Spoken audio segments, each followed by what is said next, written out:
Prince Jonah Kūhiō Kalanianaʻole Pīkoi was born at Hoʻai, Kualu, in the Koloa district of Kauai in 1871.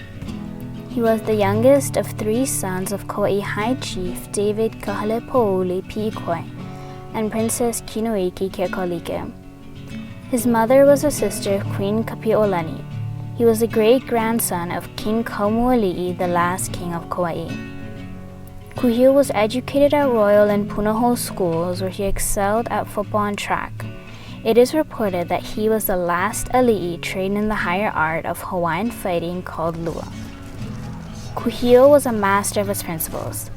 He left the islands to expand his education at St. Matthew's College in San Mateo, California, and later attended the Royal Agricultural College in England.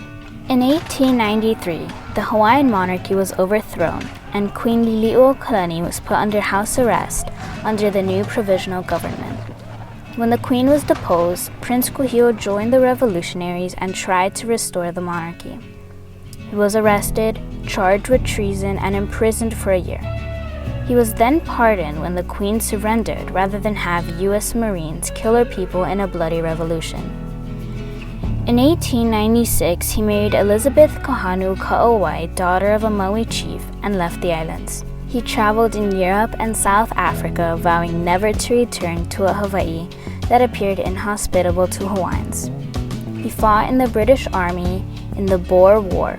Eventually, though, the prince grew homesick. He and his wife returned in 1901, determined to do what he could to save the Hawaiian people. From 1902 until his death in 1922, he served as a delegate from Hawaii to Congress. His greatest contribution to the Hawaiian people was the establishment of the Hawaiian Homes Commission, which promised Native Hawaiians homesteads. It was his dream to save the rapidly declining Hawaiian race from extinction.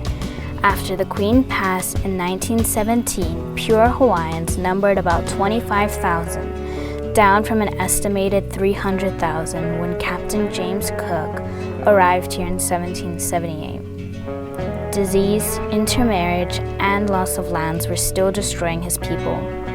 His plan was to return slum and tenement dwellers to the land and encourage them to be self-sufficient farmers, ranchers, and homesteaders on leased parcels of reserved land. Territorial Governor Wallace Farrington appointed him a member of the Hawaiian Homes Commission in 1921 to carry out the intent of the legislation. In an effort to further perpetuate and rehabilitate the Hawaiian people and their culture, Prince Kūhiō helped form the first Hawaiian Civic Club in 1918, a movement that now boasts distinct organizations across Hawaii and the United States. He also served as a li'iaimoku for the Royal Order of Kamehameha Kahi from its re-establishment in 1903 until his death in 1922. Prince Kūhiō died on January 7, 1922, and is buried in the Royal Mausoleum in Nu'uanu. Kūhiō was given the last state funeral held in Hawaii for an ali'i. On his deathbed, Kūhiō urged a friend to continue fighting for Native rights, with advice that remains useful today. Stick together and try to agree to the best of your ability to meet the most important problem, the rehabilitation of our race. A bronze plaque was placed in 1940 at Kūhiō Park in Honolulu.